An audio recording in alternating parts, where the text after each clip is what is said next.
The following video about meditation includes clips from an interview between Dr. Josephine Briggs, Director of the National Center for Complementary and Integrative Health at the National Institutes of Health, and Dr. Richard J. Davidson, founder of the Center for Healthy Minds, University of Wisconsin-Madison.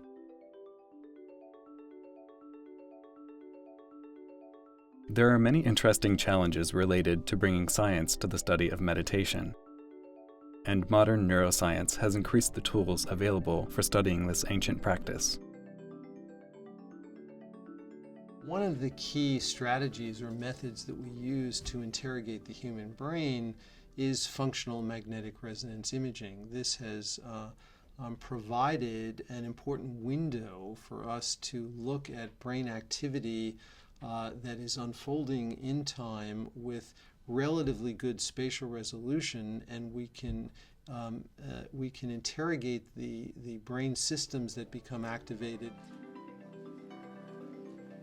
It is now established that the meditative state can be associated with changes in electrical function of the brain.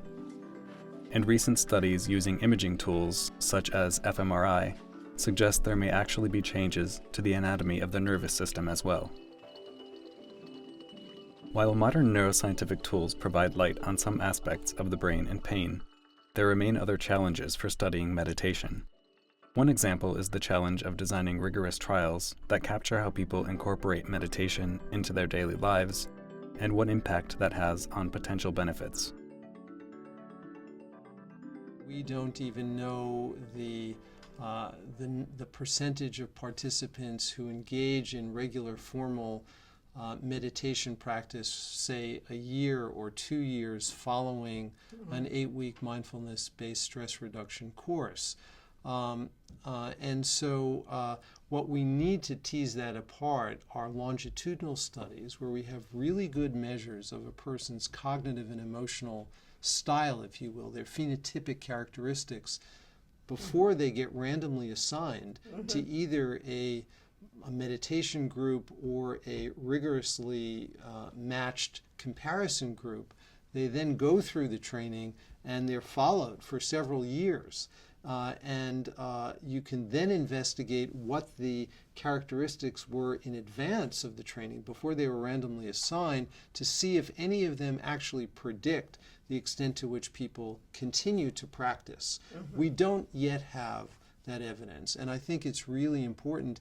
And if you actually look very carefully at scatter plots in published data, one of the things that is strikingly apparent is that for any meditation practice that's been scientifically investigated, the response to it is typically quite variable. There are some individuals that show changes of the sort that the investigator might have predicted, but there are clearly a substantial number of others who do not. For more information, please visit nccih.nih.gov/meditation.